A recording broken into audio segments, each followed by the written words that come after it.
Ji, function of bone में मैं आपको बता रही हूँ कि सपोर्ट प्रोवाइड करते हैं, प्रोटेक्शन प्रोवाइड करते हैं, मूवमेंट प्रोवाइड करते हैं, ठीक है। और इन्होंने शेप देनी है बॉडी को, बोन्स ने हमारी बॉडी के वेट को सपोर्ट करते हैं और हमारी बॉडी में सेंसिटिव पार्ट्स को, जिस तरह स्कल है, स्कल कौन बना रहा है, बोन बनाना है, उसके अंदर सेंसिटिव पार्ट क्या है, ब्रेन। तो बोन क्या है, सेंसिटिव पार्ट को क्या करती है, प्रोटेक्ट करती है। सारे फंक्शन है आप लोगों ने पढ़े हुए, ठीक है। इसके अलावा जो बोन है, बोन मैरो होता है, ठीक है, वो क्या प्रोड्यूस कर रहा होता है, ब्लड सेल फॉर्मेशन करा रहा होता है, ठीक है। इसके अलावा बोन्स में बेटा स्टोर हो रहे होते हैं कैल्शियम, फॉस्फेट, मैग्नीशियम। तो हम ये कह सकते हैं कि बोन्स में स्टोरेज होती है साल्ट्स की। इसके अलावा नेक्स्ट बेटा टॉपिक है कार्टिलेज। कार्टिलेज भी बेटा किससे बना है, कनेक्टिव टिश्यू सेल से बना है, ठीक है, और फाइबर से बना है, जो कि उसके मैट्रिक्स बनाते हैं, ठीक है। न्यूक्लियो पॉलीसेकेराइड होते हैं फाइबर्स, जो कि मैट्रिक्स बनाते हैं। इसके अलावा बेटा आपने पढ़ी थी कि कार्टिलेज की कितने टाइप्स हैं, 3 टाइप्स होती हैं। हाइलिन कार्टिलेज, हाइलिन कार्टिलेज के बेटा मैंने आपको एक एक एग्जांपल याद कराई थी, एक नहीं बल्कि 5-5 एग्जांपल्स याद कराई थी। तो हाइलिन कार्टिलेज का आपको पता होना चाहिए कि बेसिक एग्जांपल ये है कि ये आर्टिकुलर एरियाज जहाँ पे जॉइंट बन रहे होते हैं, आर्टिकुलर सर्फेसिस पे, साइनोवियल जॉइंट्स में जो कार्टिलेज होता है वो हाइलाइन कार्टिलेज होता है, ठीक है। उसके बाद फाइब्रो कार्टिलेज है, जो आपने पढ़ा था प्यूबिक सिम्फिसिस, हिप बोन का जो इंटीरियर जॉइंट होता है प्यूबिक सिम्फिसिस, वहां पे होता है। इंटरवर्टेब्रल डिस्क में होता है और एपिग्लॉटिस में फाइब्रो कार्टिलेज होता है। इसी तरह इलास्टिक कार्टिलेज कहाँ पे होता है बेटा, ये बेटा यहाँ पे फाइब्रो कार्टिलेज के एग्जांपल इन्होंने एपिग्लॉटिस दी है, लेकिन ये नहीं है, ये इलास्टिक कार्टिलेज में आता है एपिग्लॉटिस।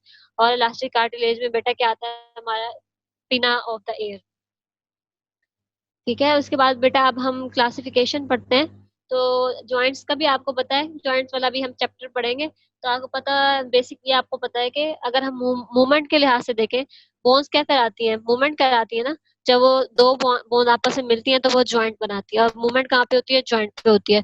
तो कुछ जॉइंट्स क्या होते हैं बेटा, मूवेबल होते हैं, कुछ इमूवेबल होते हैं, कुछ पार्शली मूवेबल होते हैं। जो इनमूवेबल होते हैं उन्हें हम क्या कहते हैं, सिन आर्थ्रोसिस, और उनकी एग्जांपल क्या होती है, sutures of the skull bone, ठीक है। फिर दूसरे होते हैं एम्फी आर्थ्रोसिस, जिनमें बेटा स्लाइटली मोशन होती है, लिटिल बिट मूवमेंट कराते हैं। वो कौन से होते हैं बेटा, इंटरवर्टेब्रल डिस्क, ठीक है। हमारे वर्टेब्रा के जो जॉइंट्स हैं उनके बीच में जो इंटरवर्टेब्रल डिस्क है वो क्या कराती है, स्लाइट मूवमेंट कराती है।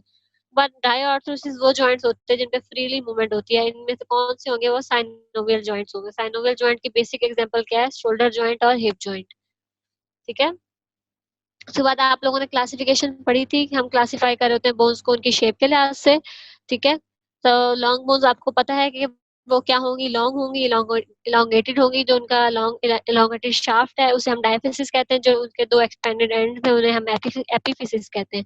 और इनके एग्जांपल क्या है बेटा, ह्यूमरस फीमर वगैरह, ठीक है। उसके बाद शॉर्ट बोन्स है, शॉर्ट बोन्स का आपको पता है उनका शॉर्ट होंगी, वो नाम से ही पता चल रहा है, और इनकी शेप भी कुछ भी हो सकती है, ठीक है। और इनमें इनके एग्जांपल क्या आएगी, हमारी कार्पल बोन्स जो रिस्ट जॉइंट पे होती है, टार्सल बोन्स जो एंकल जॉइंट पे होती है, पर फ्लैट बोन होती है, ठीक है। These bone are flat in appearance. और इनकी ये बेटा कौन कौन सी होंगी, स्कैपुला, आपको पता है स्कैपुला कहाँ पे होती है, स्टर्नम का भी पता है कहाँ पे होती है, ठीक है, रिब्स का भी पता है कहाँ पे होती है, ठीक है। अच्छा, नेक्स्ट है हमारे पास इरेगुलर बोन्स। इरेगुलर बोन्स वो होती है बेटा जिनकी कोई शेप नहीं होती, तो ये इरेगुलर बोन्स की कोई शेप नहीं होती। इनमें एग्जांपल कौन सी आ रही है बेटा, वर्टेब्रा की आ रही है, हिप बोन आ रही है, और bones in the base of the school. जो बेस ऑफ द स्कल में बोन है वो कौन सी होती है, इरेगुलर बोन्स, ठीक है। अगर ये आपसे पूछा जाए इरेगुलर बोन्स स्कल में किस जगह पे होती है, तो ये नहीं कह देना कि सारी bones of the skull are irregular. आपने कहना सिर्फ जो बेस पे होती है, बेस ऑफ द स्कल पे जो बोन होती है वो क्या होती है, इरेगुलर बोन्स। इसके अलावा बेटा हमारे पास है न्यूमेटिक बोन्स। न्यूमेटिक बोन्स भी बेटा इरेगुलर बोन्स की ही को ही हम कैटेगराइज करते हैं उसके अंदर, बट इनमें क्या होता है कि इनके अंदर एयर स्पेसिस होती है। एयर स्पेसिस में क्या कराना होता है कि वो स्कल के वेट को क्या कर देते हैं, लाइट कर देते हैं, रेजोनेंस में, वॉइस में रेजोनेंस प्रोड्यूस करते हैं, ठीक है। ये न्यूमेटिक बोन आप लोगों ने पढ़ी है, इनमें एग्जांपल उन्होंने बता दिया, sphenoid bone, ethmoid bone, maxilla, ठीक है। जो इन्होंने ब्लू से, ग्रीन से और रेड से दिखाए हुए ये बोन्स, ठीक है, इनके अंदर साइनसेस इन्होंने शो किए हुए। अच्छा, उसके बाद बेटा सिसोमॉइड बोन्स। सिसोमॉइड बोन्स बेटा वो होती हैं जो हमारे मसल्स के टेंडन्स में प्रेजेंट होती हैं, ठीक है। These are in the form of reduce embedded in the tendon and joint capsule.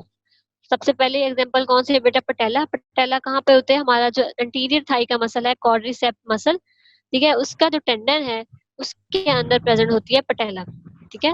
और पीजीफॉर्म बेटा कहाँ पे होती है, इन द फ्लेक्सर कार्पाई मसल के में होती है, और ये कहाँ पे होती है बेटा, ये हमारी रिस्ट के मीडियल साइड पे होती है, ये भी सिसमॉइड बोन है। और फेबेला कहाँ पे होती है बेटा? ये हमारे पास सॉरी, जो हमारे पास पेरोनियस टर्शियस वाला मसल है उनमें ये फेबेला बोन जो है, फेबेला सिसमॉइड बोन प्रेजेंट होती है। ये हमारे पास जो बोन है नीचे टिबिया और फिबुला, ठीक है, वहां पे फिबुला वाली साइड पे प्रेजेंट होती है। ठीक है, सिसमॉइड बोन्स वो होती हैं जो हमारे मसल्स के टेंडन्स में एम्बेडेड होती है या प्रेजेंट होती है। ध्यान से सुना, मैं किसी से भी पूछ लूंगी, ठीक है। और दूसरी क्लासिफिकेशन क्या है कि हम उनकी डेवलपमेंट की बेसिस से पे बोन्स को क्लासिफाई कर रहे होते हैं, मेम्ब्रेनस बोन्स, कार्टिलेजिनस बोन्स और मेम्ब्रेनो कार्टिलेजिनस बोन्स। ये कल हमने पढ़ा था सारा, ठीक है। ये भी मैं पूछती हूँ आप लोगों से कि मैंने कल क्या पढ़ाया था। मेम्ब्रेनो कार्टिलेजिनस बोन्स क्या होती हैं? जो हाफ मेम्ब्रेन में ऑसिफाई होती हैं और हाफ कार्टिलेज में। इनकी एग्जांपल भी इन्होंने बताई हुई है, क्लाविकल, मैंडिबल और टेम्पोरल। ठीक है, on the basis of region ये भी कल पढ़ा था कि एक्सियल स्केलेटन की जो बोन्स हैं वो हम कह रहे हैं कि वो जो बोन्स एक्सियल स्केलेटन बना रही है उनको पढ़ना है, और जो अपेंडिकुलर स्केलेटन बना रही है वो उनको पढ़ना है हमने। आपको पता है एक्सियल स्केलेटन में क्या क्या आ जाएगा? हमारे पास स्कल आ जाएगा, वर्टेब्रल कॉलम आ जाएगा और रिब्स या थोरेसिक एज आ जाएगा। ठीक है, और अपेंडिकुलर स्केलेटन में क्या आ जाएगी? बोन्स ऑफ अपर लिम्स और hip and shoulder girdle, upper limb, lower limb और हिप हिप गर्डल और शोल्डर गर्डल। ठीक है, ये बोन्स ऑफ अपेंडिकुलर स्केलेटन बनाती है। ठीक है, और फिर फोर्थ हमारे पास क्लासिफिकेशन क्या? On the basis of structure. ठीक है, मैक्रोस्कोपिकली अगर हम बोन को देख रहे हैं तो हमारे पास दो टाइप्स है बोन की। कम्पैक्ट बोन जो कि बोन को डेंस बना देती है, हार्ड बना देती है। ठीक है, और ये कहाँ पे? In the cortex of the long bones. ठीक है, कॉम्पैक्ट बोन जो है cortex of the long bone. ठीक है, जो आउटर पेरियोस्टम के बाद वाला जो पोर्शन होता है वो क्या होता है? कॉम्पैक्ट बोन का होता है। ठीक है, उसके बाद बेटा स्पॉन्जी बोन होती है। ठीक है, इसमें क्या होती है बेटा? एम्पटी स्पेसीज ज्यादा प्रेजेंट होती है, बोन टिश्यू इसके अंदर कम होता है। और जो हमारा कॉम्पैक्ट बोन का नेक्स्ट वाला पोर्शन जो होता है वो स्पॉन्जी बोन बना रहा होता है। और स्पॉन्जी बोन के नेक्स्ट वाला पोर्शन क्या होता है? वो जो कैविटी होती है वो क्या होती है? Medullary cavity. ठीक है, तो हमने माइक्रोस्कोपिक अप्रोच में दो टाइप्स की बोन देखी, कॉम्पैक्ट बोन और स्पॉन्जी बोन। अब माइक्रोस्कोपिक को अप्रोच में बस आप नाम देख लें। फाइब्रस बोन होती है जिसमें बोन जो है फाइबर्स की, उसमें बोन जो सेल्स है उनकी अरेंजमेंट फाइबर्स की फॉर्म में होती है।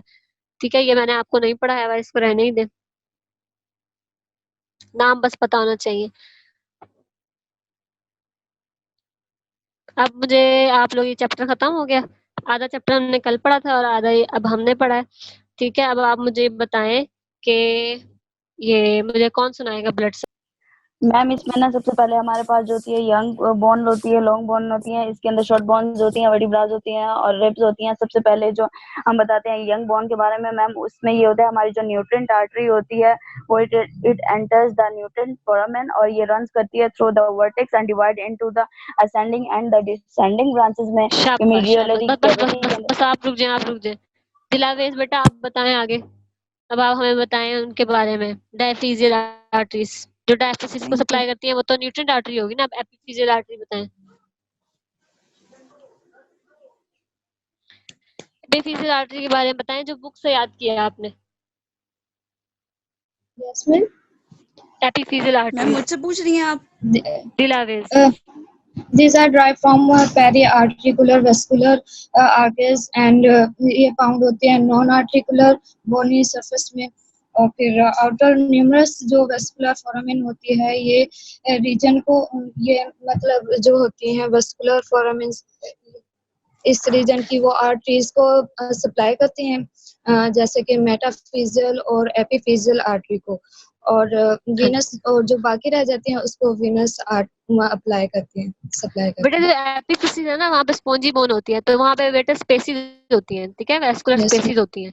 ठीक है, तो yes, वहां पे फिर क्या एपिफिजियल आर्टरीज आती हैं। वो कहाँ से आती हैं? बाहर से ही आती हैं, जॉइंट्स के अराउंड जो आर्टरीज उससे सप्लाई करती हैं वही आर्टरीज एपिफिजियल आर्टरीज बनाती हैं।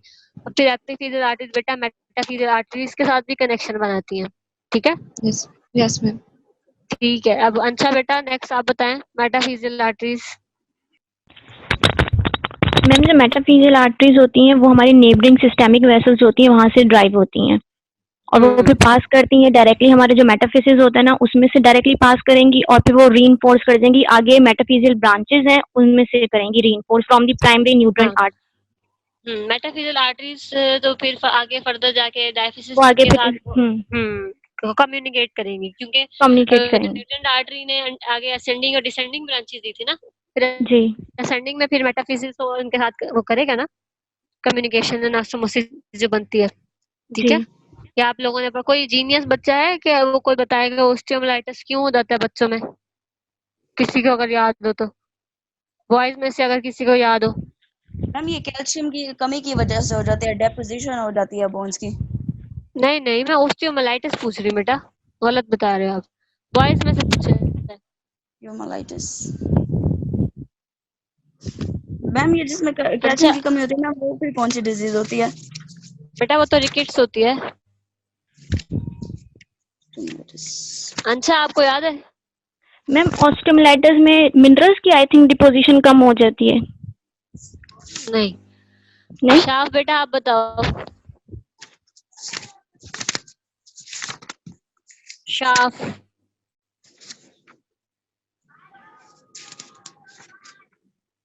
शाफ बेटा सो आई तो नहीं थिंक रहे आप? कैल्शियम का ही है। क्या नहीं, मीन्स के आप लोग सारे भूल गए हैं। नहीं मैम, जाग रहा हूँ। बेटा ओस्टियोमाइलाइटिस में क्या होता है, osteo means bone, mellitus means जो मैम उसके बोन के बैक्टीरियल मसल इन्फेक्शन के की वजह से पास होता होने है। पास। ठीक है। बैक्टीरियल मसल के इन्फेक्शन साथ की वजह से बेटा होता है। मसल भी अटैच होते हैं, तो आइटिस जहाँ पे भी वर्ड होता है ITIS, आइटिस का मतलब होता है इन्फेक्शन या इन्फ्लेमेशन, ठीक है। तो इसका मतलब है बोन पे क्या हुआ है, इन्फेक्शन हुआ है। इन्फेक्शन कौन कराता है, बैक्टीरिया ही कराता है बेसिकली, ठीक यस है। मैम। और ये जी मैम। बच्चों में ज्यादा क्यों होता है, क्योंकि बेटा अभी ग्रोथ प्लेट क्या करा रही होती है, ग्रोथ करा रही होती है बोन, और बोन की बेटा अभी जो आपस में वो फ्यूज नहीं नहीं हुई होती, बोन आपस में फ्यूज नहीं हुई होती, पता है ना ये आप लोगों को? यस मैम, उसकी ऑसिफिकेशन नहीं होती जब बच्चा पैदा हाँ। होता है। 300 उसमें बोन्स होती हैं, 300 होती हैं, ठीक है ना। फिर एडल्ट एज में 204 हो जाती हैं। आहिस्ता आहिस्ता, क्योंकि बेटा ऑसिफिकेशन हो रही होती ना, तो अभी उनका डायफिसिस मेटाफिसिस एपिफिसिस जो है अभी आपस में फुली तौर पर फ्यूज नहीं हुआ होता, तो ठीक है। तो इस वजह से कोई भी बैक्टीरिया बोन के अंदर एंटर हो सकता है, ठीक है। इसलिए वहां पे डिजीज हो, बच्चों में ओस्टियोमाइलाइटिस ज्यादा कॉमन, बड़ों में क्यों कॉमन ये है, क्योंकि बोन में आपस में क्या हो जाती है, फ्यूजन हो जाती है। समझ आ गई? अभी मैंने आप लोगों को पढ़ाया वो भी है, अगर आप लोगों को याद आ गया हो तो। हाँ जी, शाफ पढ़ाया हुआ है या नहीं? जी जी मैम, पढ़ाया हुआ याद आ गया था मुझे। बहुत जल्दी याद आया। चले। अच्छा, और मैंने क्या सुना था, पेरियोस्टल आर्टरीज कौन, ये जुनैद बशीर कौन है?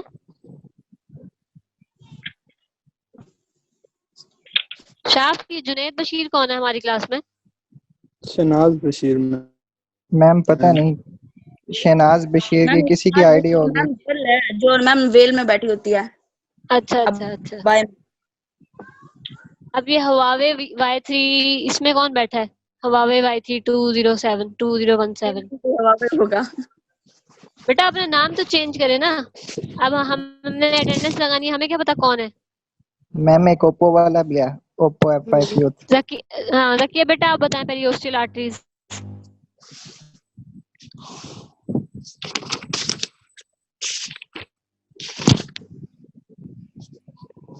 मैम ये स्पेशल वीडियोस होती है beneath the muscular and the ligamentous attachment के, और ये पेरियोस्टियम और works and supply out of 1/3 of the cortex में ये सप्लाई करती है ब्लड की। मुझे तो ऐसा लग रहा है आप लोग बुक खोल के बैठे हैं और देख देख के पढ़ रहे हैं। क्यों ना मैं आपकी वीडियो ऑन करा लूं सबकी, हैं? Yes ma'am. जी मैम। बहुत चालाक हैं सारे। मैम एक ही टॉपिक था ये वाला, तो याद किया था हमने। मैम कोई सही है। मसला नहीं, आप वीडियो चलवा लें, खुद बताया दिमाग से। राहत बेटा, राहत आप बताएं Venus drainage of Einstein bones. के बच्चे। राहत, वीनस ड्रेनेज ऑफ बोन बताएं।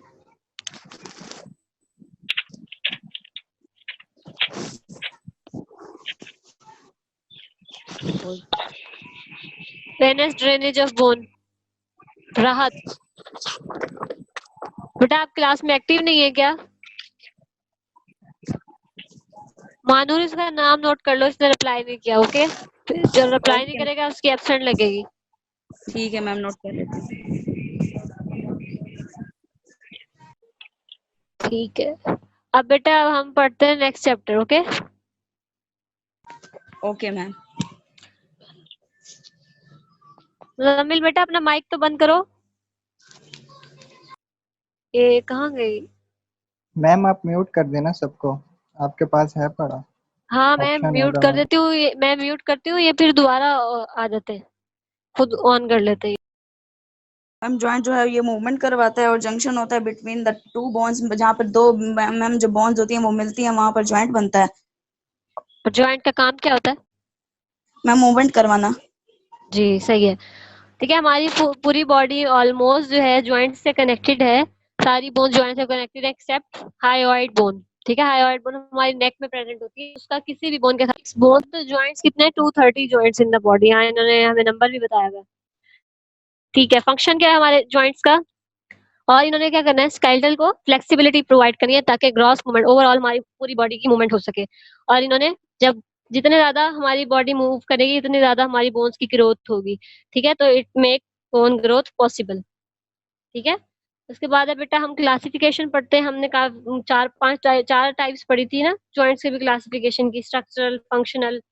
ठीक है, और कौन कौन सी थी, जो हमारी रीजनल क्लासिफिकेशन थी, और number of articulating bones, 4 types of classification थी जो हमने बुक से पढ़ी थी। सबसे पहले आ जाए आप बेटा स्ट्रक्चरल क्लासिफिकेशन, उनमें फर्स्ट टाइप क्या थी, fibrous. Fibrous joint, fibrous joint की बेटा एग्जांपल क्या थी, सुचर्स। सुचर्स की भी आगे हमने 5 टाइप्स पढ़ी थी, उसमें कौन सा था, प्लेन सुचर्स, स्क्वैमस सुचर्स, सीरेट, डेंटेट और सिंडिलिसिस। ठीक है, ये वाले आपने सुचर्स की टाइप्स पढ़ी थी। ठीक है, सुचर्स कहाँ पे होते हैं बेटा, स्कल में होते हैं। गम्फोसिस टाइप पढ़ी थी बेटा, ये कहाँ पे होते हैं, टीथ और गम्स के का जो जॉइंट है वो है गम्फोसिस। और उसके अलावा बेटा सिंडस्मोसिस। सिंडोस्मोसिस कहाँ पे था बेटा, जो इंट्रोशियस मेम्ब्रेन के जरिए दो बोन्स को कनेक्ट कर रहा होता है, वो जॉइंट होता है सिंडोस्मोसिस। और इन जॉइंट्स को हम क्या कह रहे हैं, फाइब्रस जॉइंट्स की ये टाइप्स हैं ये तीनों। और ये फाइब्रस जॉइंट किसकी टाइप है, स्ट्रक्चरल क्लासिफिकेशन ऑफ जॉइंट की। उसके बाद दूसरी टाइप है हमारे पास कार्टिलेजिनस जॉइंट, ये क्या होते हैं, स्लाइटली मूवेबल होते हैं। ठीक है बेटा, बात सुने आप लोग, ये ना अभी 10 मिनट के बाद ना ये खत्म हो जाएगा जूम ना, फिर मैं दोबारा कनेक्ट करूंगी तो आप लोगों ने दोबारा फौरन सबने आ जाना। ये मत समझना ये क्लास खत्म हो गई, क्योंकि 40 मिनट की क्लास होती है ना जूम पे, फिर वो दोबारा से कनेक्ट करना पड़ता है। सही है, अच्छा। सेकंड टाइम हम पढ़ रहे हैं बेटा कार्टिलेजिनस। ठीक है, कार्टिलेजिनस में बेटा होता है पहली टाइप प्राइमरी कार्टिलेजिनस जॉइंट, इनको हम क्या कहते हैं, सिनकोंड्रोसिस। सिनकोंड्रोसिस बेटा ये जॉइंट्स कहाँ पे है, ये है बेटा जो हमारा ग्रोथ प्लेट है जिसने डायफिसिस को मेटाफिसिस को लेजिनस जॉइंट। ठीक है, और सेकेंडरी कार्टिलेजिनस जॉइंट बेटा वो होता है सिम्फिसिस, जो प्यूबिक सिम्फिसिस के अराउंड जो जॉइंट है वो क्या है, सेकेंडरी कार्टिलेजिनस। ठीक है, साइनोवियल जॉइंट क्या होते हैं, फ्रीली मूवेबल जॉइंट। ठीक है, ये इनमें कौन कौन सी टाइप है, प्लेन, हिंज, पाइवट, बाइकोंडाइलर, इलिप्सॉइडल,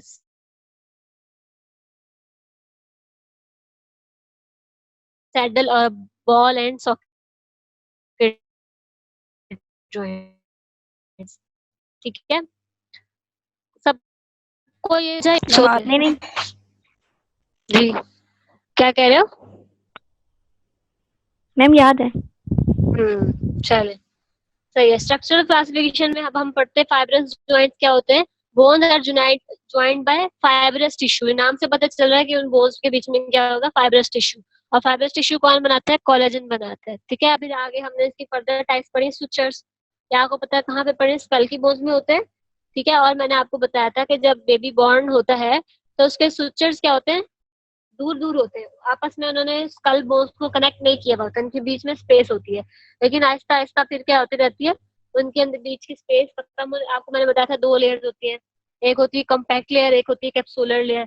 फिर उनकी ग्रोथ होती है तो वो आपस में इन बोन्स को क्या कर देते हैं, आपस में यूनाइट कर देते हैं, और वहां पे फिर क्या बन जाते हैं, स्ट्रक्चर बन जाते हैं। पहले वो फ्लेक्सिबल होते हैं और बर्थ के बाद आहिस्ता आहिस्ता वो क्या होने लग जाते हैं, रिजिड।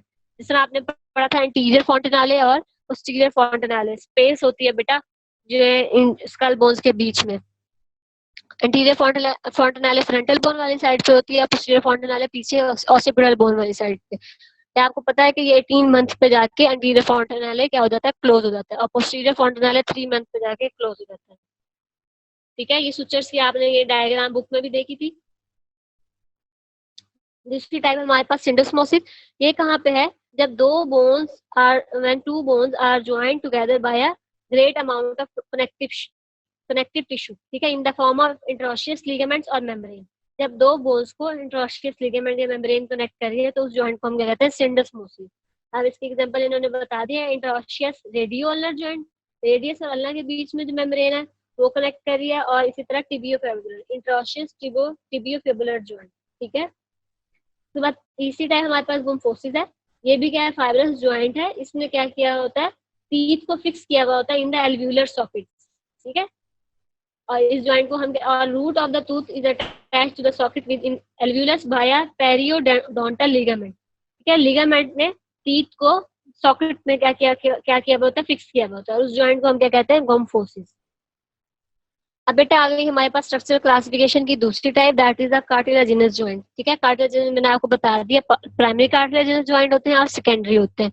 प्राइमरी का भी इसको दूसरा नाम क्या कहते हैं हम, सिनकोंड्रोसिस, ठीक है। इसमें इसके बीच में क्या होती है, प्लेट ऑफ हाइलेन कार्टिलेज, और ये जॉइंट भी क्या होते हैं, इमूवेबल होते हैं और टेम्परेरी। आपको पता है ग्रोथ प्लेट टेम्परेरी होती है, जैसे जैसे एज बढ़ती रहती है ग्रोथ प्लेट क्या होती है, कम होती रहती है, और एट द एंड जाके ग्रोथ प्लेट बिल्कुल खत्म हो जाती है, ठीक है।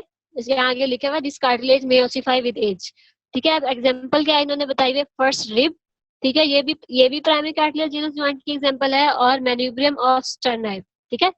क्या ये जॉइंट जो है, joint between the first rib end the manubrium of the स्टर्नाई, यहाँ पे क्या होता है, प्राइमरी कार्टिलेज ग्रोथ प्लेट होती है, ठीक है, जिसने ग्रोथ करानी होती है, फिर कुछ अरसे बाद वो ग्रोथ प्लेट क्या हो जाती है, खत्म हो जाती है।